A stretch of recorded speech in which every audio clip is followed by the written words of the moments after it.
same discussion. We are looking at the journey so far at 64. What are the achievements? What are the challenges? Nigeria has come a long way. 64 years is not a child's play. 64 years is not 64 days. We are talking about the years of struggle, turmoil, triumphs, mistakes, and everything, just as President Bola Tinubu put it in his broadcast this morning. And we shall be analyzing this particular topic with no other person that Dr. Omar Yanda. He is the lecturer with FCT College of Education, Zuba. You're welcome, sir. Thank you very much for having me. And also, while our guest is still here, while Dr. Umar is still here, we will be expecting Godwin Peter, who is a public affairs analyst, as well as Reverend Joseph Hayab, who will be joining us via Zoom. So let's get on with the discussion, Dr. Omar. Nigeria at 64. What is there to celebrate? Thank you very much. As a nation, we have a lot to celebrate. Despite we have enormous challenges and we've undergone series of crises and tribulations. For any individual to have attained 64 years in life, it was being congratulated. Because if you look back to them, those that we are giving birth to at that 60, many today have retired. Many today are grandparents. Many even knew that we are giving birth to later, where are we now? And then to be together as a nation for 64 years is not easy. And that is why we've passed through series of challenges and we've been able to overcome those challenges and still forge ahead. Even though there are so many issues surrounding this togetherness, but we still manage ourselves, understand each other, and still wish to remain together. That is why any time, anything at all wants to come up that will bring in or set in some crisis of disintegration, you see from various parts of this country, everybody will now begin to preach unity, which is a great achievement as a nation. Well, you talked about challenges that we have overcome. Nigerians listening to you will tell you that they have not seen or heard of any challenge being overcome. But what are those challenges that this country has been able to overcome? Yes, it is natural to encounter challenges in life. And as I said, overcome the ones we have overcome. Yes. When we look at the period of civil war, haven't we overcome that? Was it not an achievement? What set in then? How many years of civil war did we have? And we can still feel the impact of that period still persisting up to this period, up to this time. Challenges, socio-economic challenges are there, political challenges are there, and that even during the time just when this dispensation came in, this civil rule from 1999, the president then Mr. Olusegun Obasanjo used to say we are still learning. But the question people will ask, for how long do we remain in the school that we cannot graduate? It's a challenge, which is a political challenge. Now, why I said being able to overcome challenges, togetherness, for you to live with who you are living with for a period of time, which means you have sacrificed so many things, you have given in so many things that have made you to live together, even in our own matrimonial houses. Is it all the challenges we'll be able to overcome? But you give and you take, you sacrifice, and then you endure. As I said, all these 64 years there had never been a time that will ever be free, when we are free from challenges. When we talk of security-wise as being the order of the day now, because almost all the regions have their own series of challenges. And that is why even our men, of the security men, are saying they are overwhelmed. Not from the external aggression, but within the country. When we talk of the north, you have just how many years back that we started to experience Boko Haram. Before Boko Haram, you have clashes, farmers, herders. Then when we go to the south, particularly southeast, we have those that are agitating. So many of these are there for us as challenges. But gradually, and with patience and understanding, even though it is not completely been overcome, but we are making progress. Well, that brings me to my next question, talking about security. President Bola Tinubu just told Nigerians this morning that his administration is winning the war against terror. What do you make of that? Well, as a leader, is Nigeria really winning the war against terror? As a leader, there are so many information at his doorstep that we, the followers, may not be privileged to have. Yes, but you are the ones who are directly affected. Yes, that is what I'm coming to that. And there are certain maybe characteristics that he might be informed of, which now brings that conclusion that we are winning. But as far as I'm concerned, we have a lot to do as far as security issue is concerned in this country. Several areas, even within the capital city, the security challenges that are coming up now, attacking here and there, people are still not having full time to have a rest at night. And then when we go to areas like Zamfara, Sokoto, we've heard of so many, though they say there are achievements. Like just this morning, I was listening to a station, and that our Air Force went to bombard these bandits in one of the local governments there in Kaduna State. And people were saying it is not the bandits that were killed. So when we say we are making achievements and the president is saying they are winning, the winning may be there, but to our own understanding, we are still far away. Well, Doctor, I will have to cut through your thought as we having Reverend Joseph Hayab, former CAN chairman, Kaduna chapter, join us via Zoom. Reverend, good morning.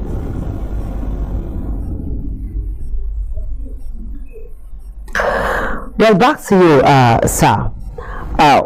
If you were to advise on ways to tackle insecurity, because insecurity seems to be something that has come to stay in this country, even though we know that there are other countries who are actually having the same issues. We cannot say that the entire world, that other countries are particularly without insecurity, but it appears that, like it rightly said, in Nigeria, every region has its own. When we come to the northwest, we are talking about banditry, we are talking about banditry. When we go to the northeast, we are talking about the Boko Harams. The southeast, we are talking about those who are agitating for another nation. And when we go to the southwest, we are talking about the internet fraud, ritualists, we name them. How, in your own opinion, do you think we can come out of this?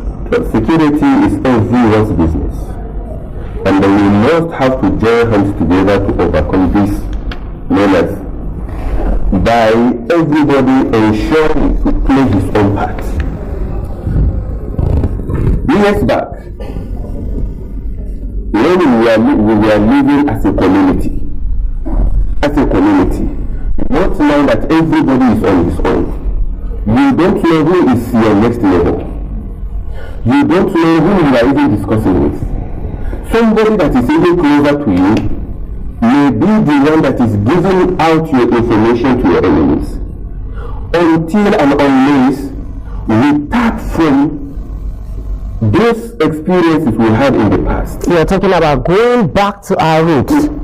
That is just one of the best solutions to overcome these security challenges. Because in years back, even to discipline a child, for example, any child of the community that misbehaves, anybody within the community can discipline the child without the parents saying anything, even going to the person to appreciate him the more. Is that the case today? When we go to our schools, which is the bedrock of ensuring our future, of giving us a better future, because that is where we train future leaders. What is happening today in our institutions? What is playing today within our neighbors? How do I relate with my neighbor? How is my neighbor relating with me?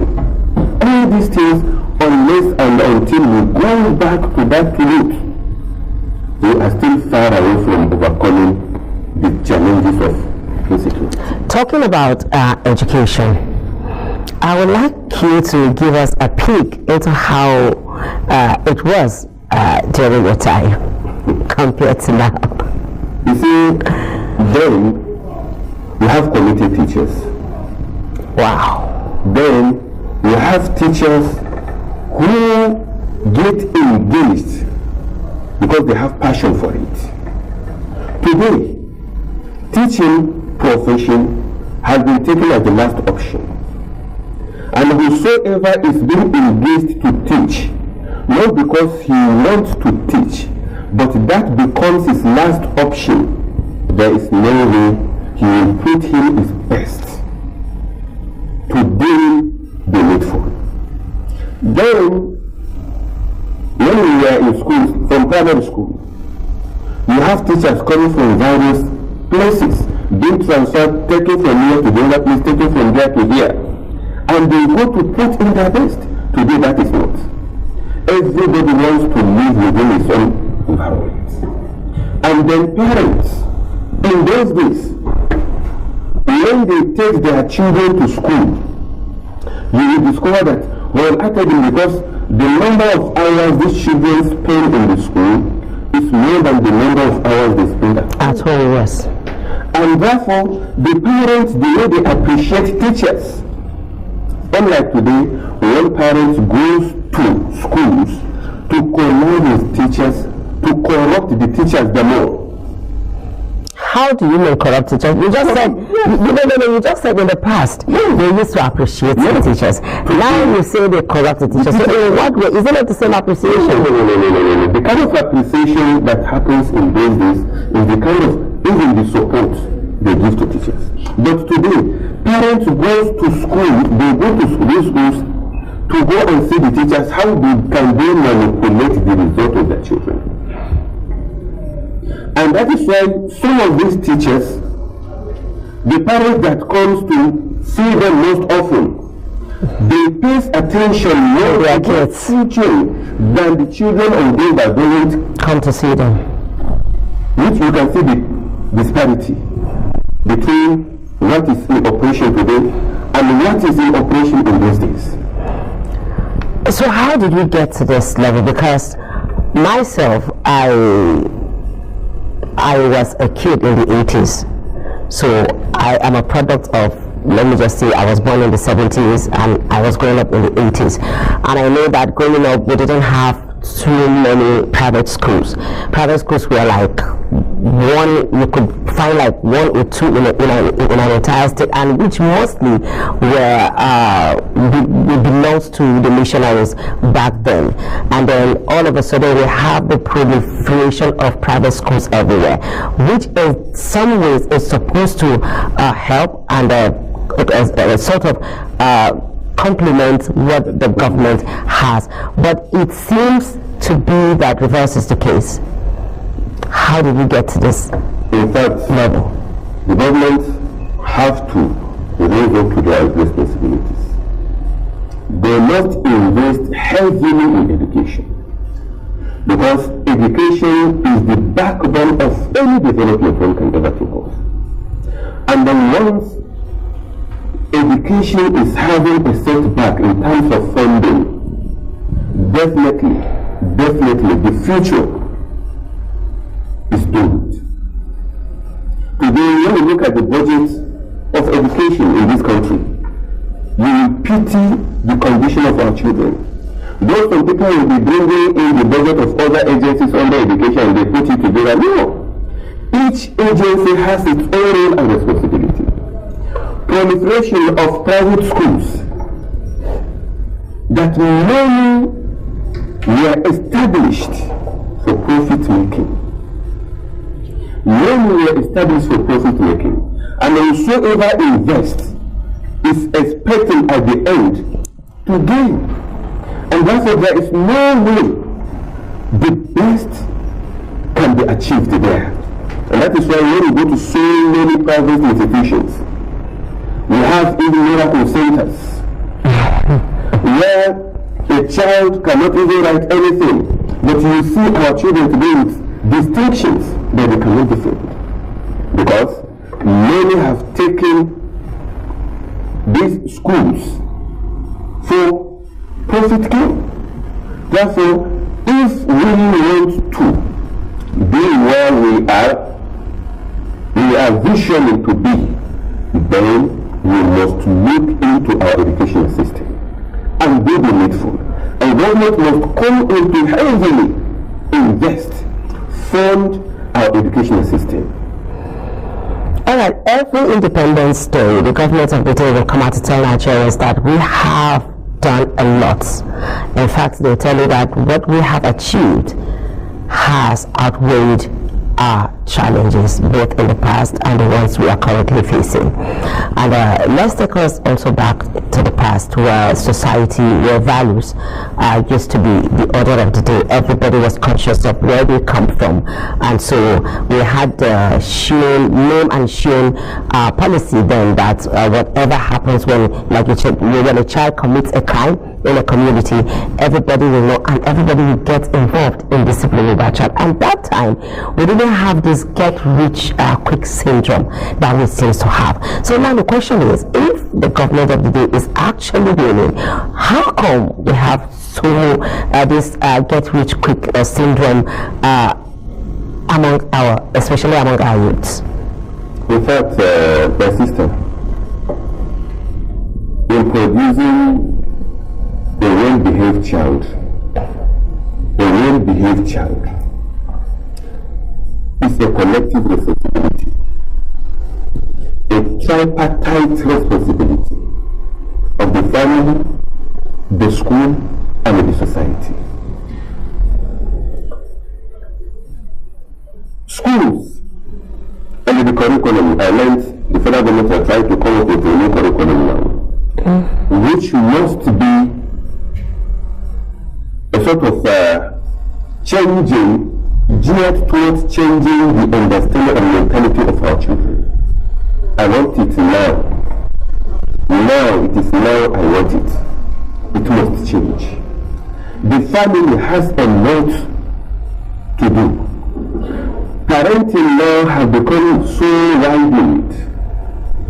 The scope of parenting has become so widened now, where even the parents will be in their own home, and somebody elsewhere is training their children, engaging them in one thing or the other.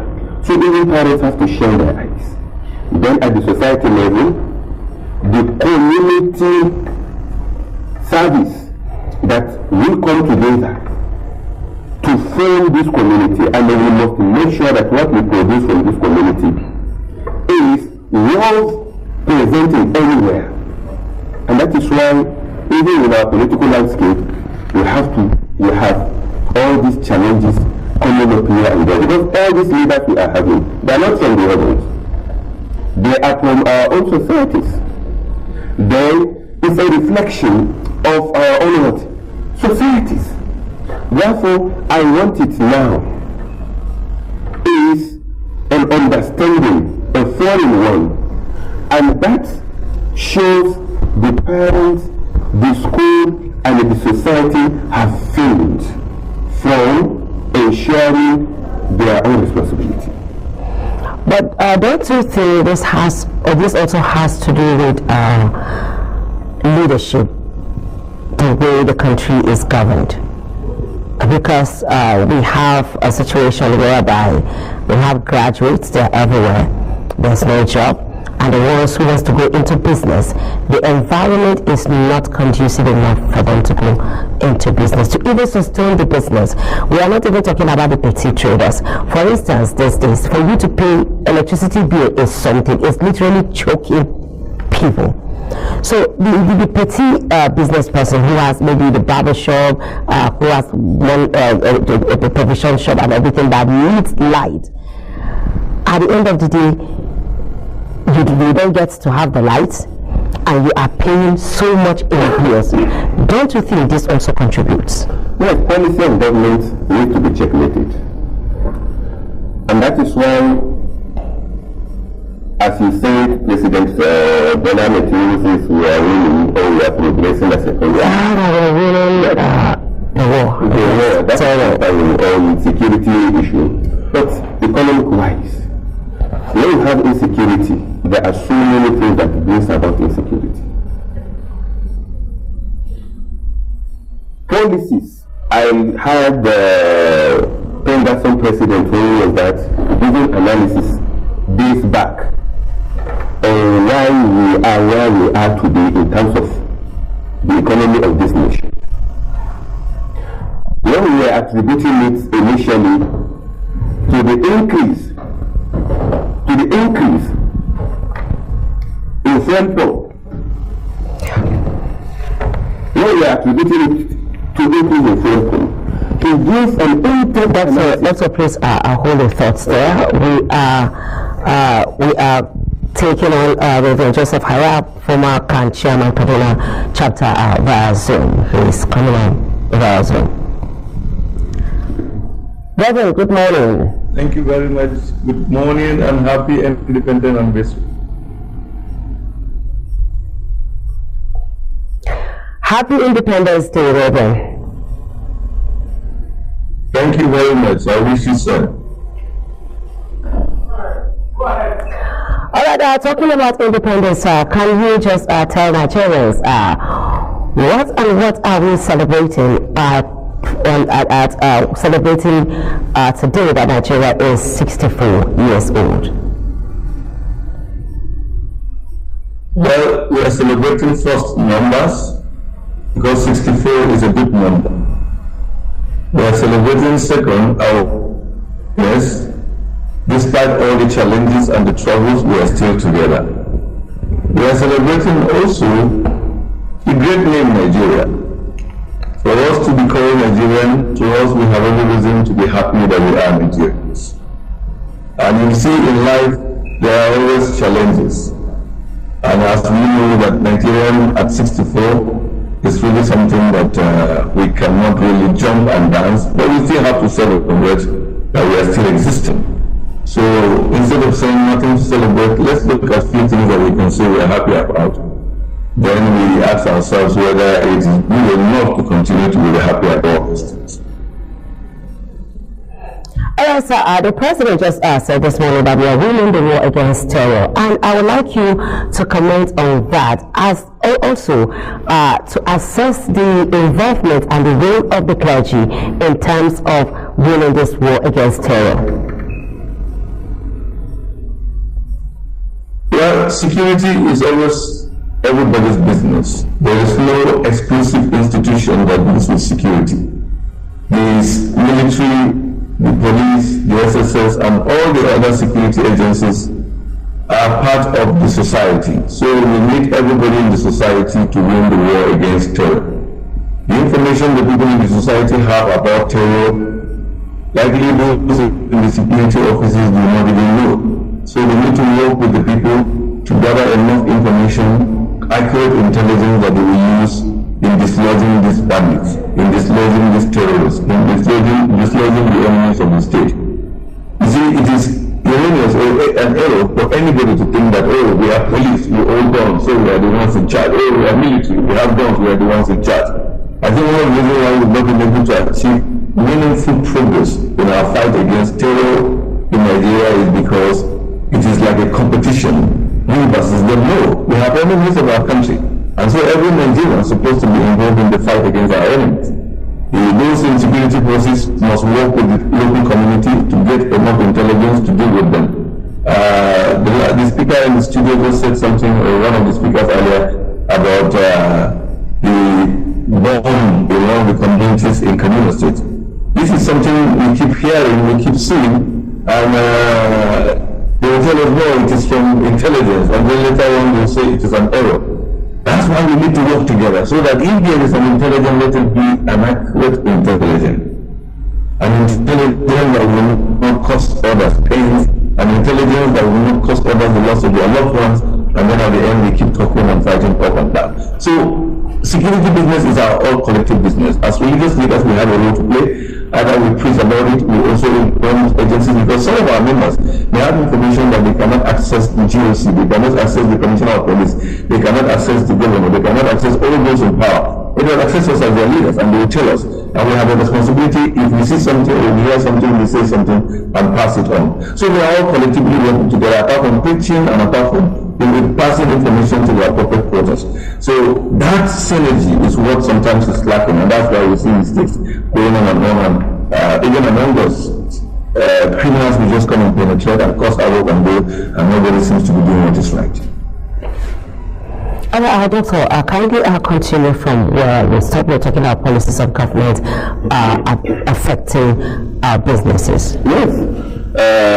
You see that since the inception of this administration, on the first day of Mr. President's pronouncement of his withdrawal of fuel subsidy, it's a policy. And then the devaluation of dollar, another policy of the government. And so these two things have landed us at where we are today. As I was saying, President President, I think we should be President President when we were giving analysis of where we are today. And you were saying it is not the increment of fuel pump price that have given us or landed us in this situation, that the valuation of dollar, that no country in this world that will say they will fold their arms and allow their currency to continue to depreciate. They have some interventions of other things. So they are calling on government to have a look at this. When you look at our nation now, this country, everything has skyrocketed in terms of price. Which is the policy of the government. Look at the issue of power you just mentioned. I should tell you a lot. Previously in a month, like in my own center where I lived, 50,000 is enough to sustain us for a whole month. Okay, we use our prepaid meter. Prepaid meter. But now we consume the power of almost 500,000. Do you consume the power or you just get the bill? No. You know we have certain facilities. But because of this band A, band B, and all this... And what band are you? Band A. So, and they say no option. You are the VIPs, no MVIPs, MVPs. Anywhere you are, if it is band A, we are compelled to be on that band A. We even went to AADC to complain that, if we can be shifted from this band A to another band, they say no, it is the entire area that are on that band. And with no explanation, we are compelled to remain there. So all this, what am I saying? All this came in as a policy of government. Policy should have human fees.